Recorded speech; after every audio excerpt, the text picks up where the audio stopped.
भाडे निर्धारण समितीसाठी केंद्राकडे प्रस्ताव।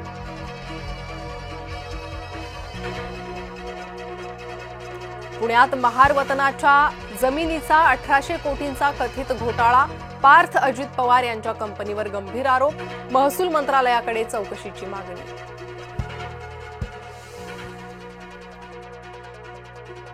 त्यांच्या सहीचं 2013चं पत्र आहे, विलासराव देशमुखांच्या सहीचं पत्र, हे सगळे पेपर्स माझ्याकडे आहे, पण मी आत्ता पब्लिश नाही करत आहे। हे मी व्यवस्थित 2-3 दिवसानं मुंबईत पत्रकार परिषद घेऊन हे सगळे पेपर्स दाखवणार आहे। तो पण काय काय होतं बघूया, कारण एकीकडे सत्तेचा अशा पद्धतीनं मिसयूज केला जातो आणि म्हणून अजित पवार किती चांगले असतील, त्यांच्या चांगल्यापणाविषयी मी काही बोलणार नाही, परंतु जर तुम्ही उपमुख्यमंत्री पदावर राज्याचे आहे आणि मुलाची चौकशी कशी निष्पक्ष होऊ शकेल, आणि म्हणून नैतिकदृष्ट्या एकदा दादांनी असंच यशवंतराव चव्हाणांच्या समाधीवर जाऊन प्रायश्चित्त म्हणून काही दिवस राजीनामा दिला होता। मला असं वाटतं काही दिवस अशा पद्धतीनं अजितदादांनी बाजूला व्हावं, चौकशी करावी, दूध का दूध पाणी का पाणी होऊ दे। ते म्हणतात माझा त्याच्याशी काही संबंध नाही, मी याआधी सुद्धा त्याला सांगितलं होतं की यामध्ये असं काही उद्भवू शकतं, नियमबाह्य काही काम आहे।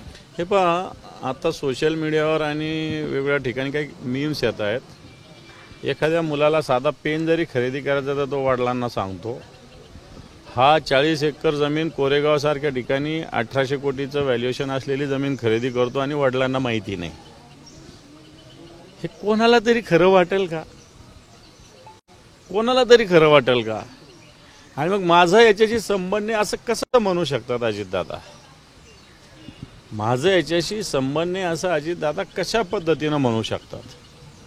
आणि म्हणून नैतिकदृष्ट्या अजितदादांनी, मला असं वाटतं अजितदादा चांगले असं म्हणेल मी, परंतु म्हणून चांगले म्हणूनच जर जो चांगला माणूस नसता तर त्याला किती अशापर्यंत झालं तर काही बोलायचं काही कारण नाही आहेत। शहाण्याला कशाचा मार आपल्याकडे म्हण आहे तशा पद्धतीनं, त्यामुळे ते शहाणे आहे। मात्र यामध्ये पाठीशी घाल, त्यांचं असं म्हणणं आहे की मी त्यांच्याशी बोलले, कुठलाही चुकीचं काम पार करणार। हे बघ, सुप्रिया सुळे काय बोलतात याच्याशी मला काही देणं घेणं नाही। मी जे पेपर्स आहे ते तुमच्यासमोर ठेवणार आहे। आत्ता माझ्याकडे फाईल आहे, पण मी आत्ता दाखवणार नाही, देणार पण नाही। मी हे देईल, फक्त खोटं एवढं त्यांनी सांगावं, मग त्याच्याविषयी बोलूया आपण। मुंबईच्या राजकारणासंदर्भात काँग्रेस असं म्हणते की मनसेसोबत आम्ही युती करणार नाही। काल हर्षवर्धन सपकाळांसोबत बैठक झाली, त्यांचं म्हणणं आहे की मुंबईमध्ये मनसेसोबत म्हणजे महाविकास आघाडीच्या कुठल्याही पक्षासोबत करू, पण इतर पक्षांसोबत युती होणार नाही। जे व्हायचं ते होईल ना। माननीय उद्धवजींनी राजसाहेब सोबत यायचा निर्णय घेतलेला आहे, त्याच्यामुळे मला असं वाटतं ज्याला जी भूमिका घ्यायची ज्याचा पक्ष स्वतंत्र आहे। येणार का त्याच्याविषयी निश्चित या सगळ्या भूमिका स्पष्ट होतील। काँग्रेस सोबत असणार का आपल्या पक्षात? हे बघ, आमच्या बैठका झाल्या, काली झाल्या, परवाई झाल्या, आणि आमची सगळ्या ठिकाणी मानसिकता महाविकास आघाडी म्हणून लढावी अशी आहे, परंतु असं नाही की कुठे गरज आहे म्हणून। एक समोर जे भारतीय जनता पार्टी, शिंदे गट, अजितदादाचा पक्ष यांची जी मस्ती सत्तेची चालू ही जिरवण्यासाठी सगळ्यांनी एकत्र आलं पाहिजे। सगळ्यांचेच विचार एक असतात अशातला काही भाग नाही। काँग्रेसचा आणि शिवसेनेचा विचार तरी कुठे एक आहे, पण काँग्रेस आणि शिवसेना एकत्र लढते ना।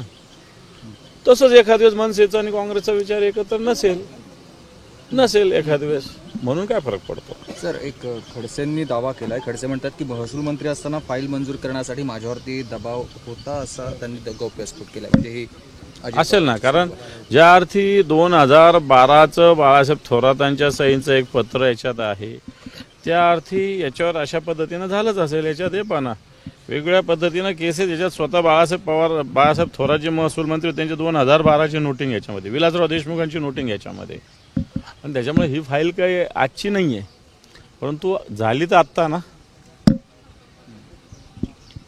दुसरं एक मिनिट, हे पहा, जो माननीय उद्धवजींचा दौरा,